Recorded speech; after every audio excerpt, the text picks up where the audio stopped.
టీనేజ్లో ఓవైపు శరీరంలో ఉరకలెత్తే హార్మోన్ల ఉధృతి, మరోవైపు మొబైల్ ఫోన్లలో అందుబాటులో ఉండే పోర్న్ వీడియోలు పిల్లల్ని తేలికగా తప్పటడుగులు వేసేలా ప్రేరేపిస్తూ ఉంటుంది. తెలిసి తెలియని కౌమారంలో ఇవాళ చాలా మంది శృంగారాన్ని రుచి చూస్తున్నారు. చిన్న వయసులోనే కొంతమంది అమ్మాయిలు గర్భాన్ని ధరిస్తున్న సంఘటనల్ని నేడు మనం చూస్తున్నాం. ఈ దురదృష్టకర పోకడలకు అడ్డుకట్ట వేయడానికి ఏం చేయాలో, ఎలాంటి జాగ్రత్తలు తీసుకోవాలో ఇప్పుడు తెలుసుకుందాం. Teenage abortions, teenage pregnancies and teenage sexually transmitted diseases అంటే హెచ్ఐవి కానీ లేదా ఇతరత్ర సమస్యలు కానీ వీటన్నిటి గురించి వీటి నుంచి ఎలా కాపాడుకోవటం పిల్లల్ని. నెంబర్ 1, టీనేజ్ ప్రాబ్లమ్స్ అన్నిటికీ అవే దారులు ఏమిటంటే ఓపెన్గా మనము వ్యాలిడ్గా పనికొచ్చే ఇన్ఫర్మేషన్ ఇవ్వటం, ఓపెన్ మైండ్తో పిల్లలతోటి మాట్లాడటం, కమ్యూనికేట్ చేయటం అండ్ దేనిని డెమనైజ్ చేయకూడదు, కానీ అట్ ద సేమ్ టైం వాళ్ళకి వ్యాలిడ్ ఇన్ఫర్మేషన్ మాత్రం యాక్సెస్ ఉండాలి.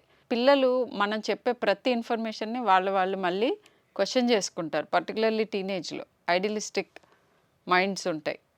ఒకళ్ళు చెప్పేది ఇమ్మీడియట్గా యాక్సెప్ట్ చేయరు. ఫ్యాక్చువల్ నాలెడ్జ్ కావాలి వాళ్ళకి.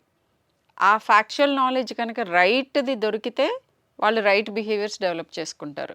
వ్యాలిడ్ పాజిటివ్ ఇన్ఫర్మేషన్ వాళ్ళకి అందించాలి.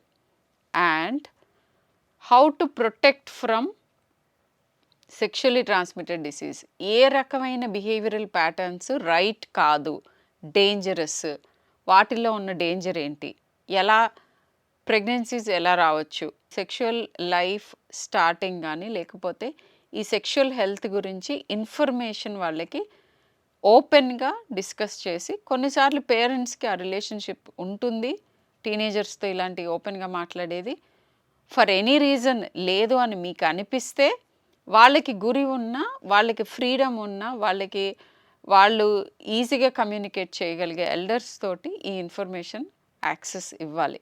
ఎలా ప్రొటెక్ట్ చేసుకోవాలి, ఎలా టీనేజ్ సెక్షువల్ బిహేవియర్స్ కొన్ని ప్రాబ్లమ్స్కి దారి తీస్తాయి అండ్ ఎలాంటి పరిస్థితుల్లో మనం పెట్టుకోకూడదు, ఏది సేఫ్ అట్మాస్ఫియర్, ఎలాంటి పార్టీస్కి వెళ్ళొచ్చు, ఎలాంటి పిల్లలు ప్రాబ్లమ్స్ ఉంటాయి, అవి ఇమ్మీడియట్గా ఎలా వచ్చి మీకు చెప్పాలి, ఇవన్నీ కూడా మీరు ఓపెన్గా డిస్కస్ చేస్తే డెఫినెట్గా టీనేజర్స్కి ఇలాంటి భయాలు కానీ ఆందోళనలు కానీ లేదా ప్రాబ్లమ్స్ కానీ రాకుండా అవాయిడ్ చేయొచ్చు.